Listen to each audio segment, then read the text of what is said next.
This is Harney's Offshore Litigation podcast number 2. My name is Ian Mann, and I'm joined by my colleague here in Hong Kong, Dayton Riddle. Welcome, Dayton. Hi, Ian. Thanks for having me. Not at all. So thank you for coming. And we've got a very interesting topic ahead of us, common law recognition. Correct. I believe today we're going to be talking about the case of Supreme Tycoon. And tell me, so which jurisdiction does Supreme Tycoon involve? It actually fits into 2 jurisdictions. Okay. Initially, the company was incorporated in the BVI. Which is where you come in? Exactly. And they were seeking, the company was seeking recognition in Hong Kong, common law recognition in Hong Kong. Yeah. And the judge in the case was it seems as always, Mr. Justice Jonathan Harris here in Hong Kong, right? Correct. All right. And he's been involved in so many of these cross-border recognition cases. I mean, he really gets the ball rolling with taking a modern approach to, I suppose, aggressively flexing the common law muscle, that common law power of recognition as rediscovered, as it were, recently rediscovered, it is said, in the case of Singularis. And, I mean, in terms of jurisdictions, Hong Kong has been using it probably to greatest extent, more than any other common law jurisdiction in the world. Yes, I would agree. It seems as though Hong Kong is looking to actively, include recognition and assistance in their everyday insolvency practicing. And I think that is because Hong Kong has so many cross-border insolvency actions, particularly involving the offshore jurisdictions. Absolutely, and I mean, Hong Kong and mainland Chinese business people have used offshore companies like BVI, Cayman, Bermuda for generations, and when those companies turn south in the sense of insolvency, cross-border elements really come to the fore. So there's a bit of creative interpretations of what's going on. But tell me, so in Supreme Tycoon itself, I understand it was a BVI company that was put into liquidation voluntarily by its parent, which was itself a company in liquidation. So in good hands, you might say. And what was the problem with recognition then? Well, the problem with recognition is that there has been case law, in particular, I believe you mentioned earlier, Singularis, where Lord Sumption stated that common law recognition, there's no power to recognize a voluntary liquidation, as I believe he quoted in his obiter that it would be akin to a private arrangement. So the question was whether or not the Hong Kong court could use common law recognition to recognize the winding up via a shareholder resolution. I mean, I think you're right to describe it as obiter, because he's just sort of describing what he says already exists in the common law. And he says, it's at paragraph 25 of Singularis, he says it's available, common law recognition, to assist the officers of a foreign court of insolvency jurisdiction or equivalent public officers. But, I paraphrase, he said it would not, for example, be available to assist a voluntary winding up, which is essentially a private arrangement. But in the case of Supreme Tycoon, it was a sort of odd mix of the two, wasn't it? What had happened there? Well, initially, as you stated earlier, the parent went into liquidation following a creditor petition. A compulsory liquidation. Liquidation. And sought a letter of recognition from the Hong Kong court, which they were granted. Good. Following that, the liquidators, acting on behalf of China Culture, which was the parent, signed a written resolution to put Supreme Tycoon into liquidation. They then sought recognition and assistance from Mr. Justice Harris. The problem with that is that it is a voluntary winding up. And so paragraph 25 of Singularis had a sort of chilling effect, and the judge wasn't at first entirely comfortable with coming to the decision. He eventually grants recognition, doesn't he? Right, he does grant recognition, and he focuses on a very common term, modified universalism.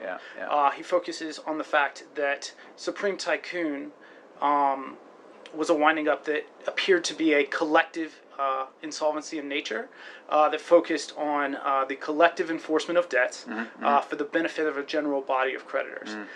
He saw that plus the need of the liquidators to receive books and records and things of that nature it was a necessity for them as an office holder to be able to do their job. And as a result of that, go ahead. Well, I was about to interrupt you there. I mean, it's funny you say the source of that is modified universalism, which is, of course, Lord Hoffman's genius sort of treatise on the law in the case of Cambridge Gas, and then you describe the collective insolvency proceeding, which could just as easily have been taken out of the unto-trial model law, actually.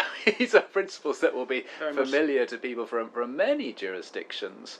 But why does the learned Mr. Justice Jonathan Harris accede to the BVI judge's Justice Wallbank's letter of request, in the sense that, why does he think that a company that's put into liquidation by resolution could possibly be a collective insolvency proceeding then? I would say the reason why is because the nature of how the BVI legislation is in place. Yeah. Effectively, when you read the BVI, there's two different ways that you can go into insolvency, or you can go into liquidation. Yeah. Either via a voluntary liquidation of a solvent company. That's when you're completely solvent. No insolvency questions. And the directors have to sign a resolution saying, we are solvent. Exactly. Yeah. Okay, gotcha. Exactly. The other way is via an insolvent liquidation. Whereas in other jurisdictions, such as England and the United States, you can have voluntary insolvent liquidations. However, in the BVI, that's not the case. In the BVI, it doesn't matter whether or not you were put into liquidation by the court or by a shareholder resolution.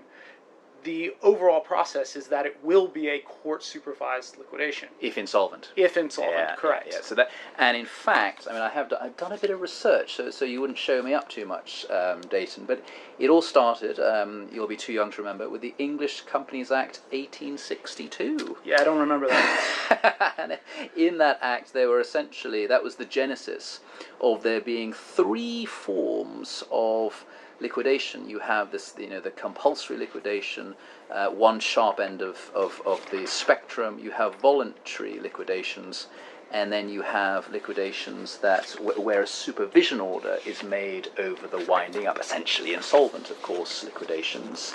And then the next iteration of that is actually the English Companies Act 1948, which equally has those three, Section 211, three forms of insolvency proceedings.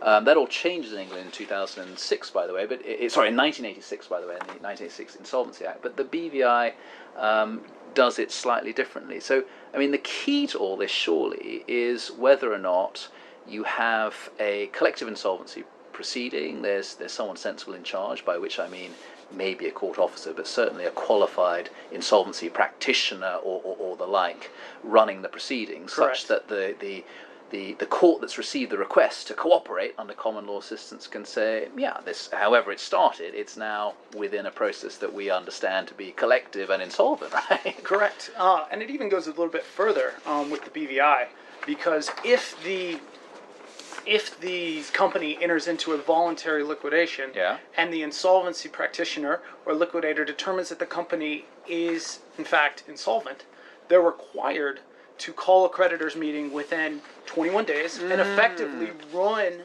the liquidation as an insolvent liquidation from that point forward. Wow, well that is a key part of it. And of course, when you have Justice Wallbank of the BVI saying in his letter of request, this company is under essentially my supervision, to use the 1862 or the 1948 Act parlance, and I'd like you, learned judge in Hong Kong, to help me. That feels like exactly where common law recognition should be, court to court and recognition between jurisdictions, right? And I think that's exactly what Mr. Justice Harris determined in his decision when he made the bold decision to actually go against Singularis and make the determination that he could recognize and provide assistance. Bold but correct, and he makes the point that what matters for the cross-border insolvency is not whether the foreign insolvency officer is or is not an officer of the court. What matters is that it's a collective process. That's key, right? Correct. And with that, wow, time went by really quickly. Thank you so much for having me. It was an absolute blast. Time flies when you're having fun. Thank you, Dayton.